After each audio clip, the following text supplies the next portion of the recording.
In John 20, 24-29, gives an account of the disciple many of us call the doubting Thomas, requesting for evidence of Jesus' resurrection in the light of walking by his faith vis-a-vis walking by sight.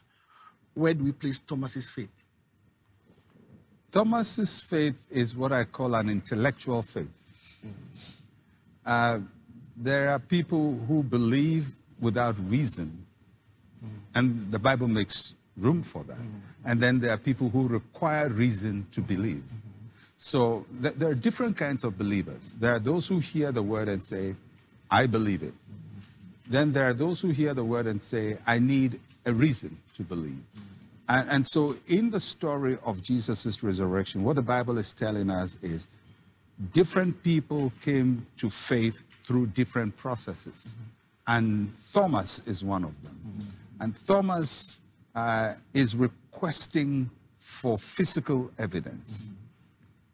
And it is good he did that, because Thomas is the one who helps us to understand the nature of the body of Christ after resurrection. Was it a hologram? Was it an apparition? Were the people seeing a fantasy? Was it hallucination?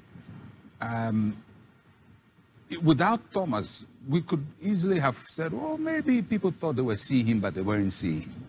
Or maybe they saw a spirit and they thought it was a flesh. All kinds of excuses can be made. But Thomas states clearly, I have to see the wounds.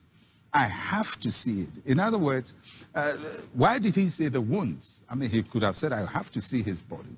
Well, I mean, if Jesus had shown up without the wounds, then Thomas could say, well, I don't think, then there's a problem with the crucifixion. Crucifixion wasn't real.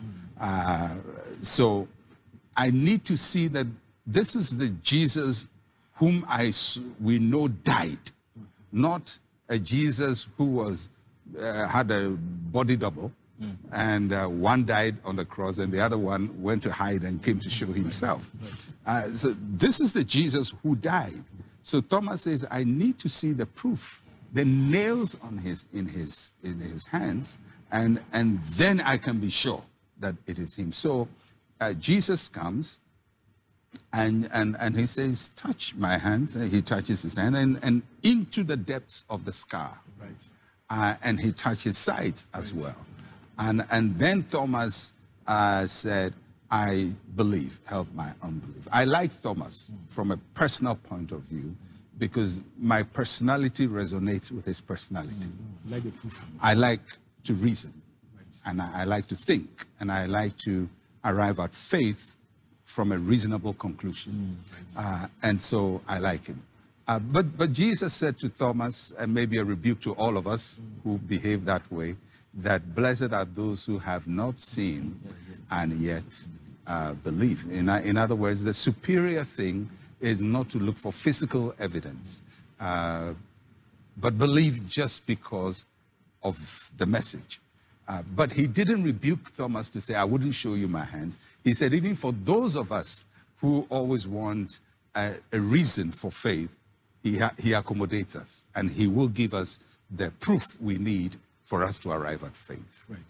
It's interesting you mentioned the body double, because Thomas was also a twin. Yes. And so the concept of an identical twin could easily have been. Most likely. I mean, maybe he as a twin, had a body double, his brother who looked like him, so he wants to be sure. Right. There wasn't a twin hiding somewhere in Nazareth who has now come on the scene to show us that he is the Jesus. So he says, I need to see the proof that this is the one who was crucified, who has now come back to life. Right.